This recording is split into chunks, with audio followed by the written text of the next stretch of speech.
আমার উম্মতের 70,000 হিসাব ছাড়া জান্নাতে যাবে। যেই 70,000-এর 3টা গুণ হবে, দেখেন তো এটা আসেনি আপনাদের মধ্যে। আদখিল মিন উম্মাতিকা মান লা হিসাব আলাইহিম মিনাল বাবিল আইমান মিন আবওয়াবিল জান্নাহ।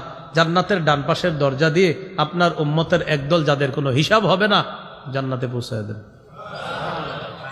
বুখারীর অন্য বর্ণনায় কিতাবুর রিকাক কোমল হ অধ্যায়ে আসছে, রাসূলুল্লাহ সাল্লাল্লাহু আলাইহি সাল্লাম বলেন, ইয়াদখুলু মিন উম্মতি আল জান্নাতা ৭০,০০০ বিগাইরি হিসাব।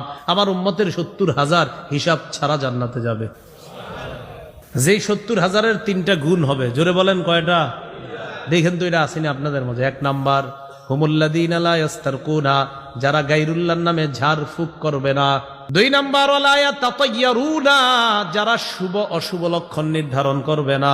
3 নাম্বার, ওয়া আলা রাব্বিহিম ইয়াতাওয়াক্কালুন, এই মানুষগুলা শুধুমাত্র আল্লাহর উপর ভরসা করে।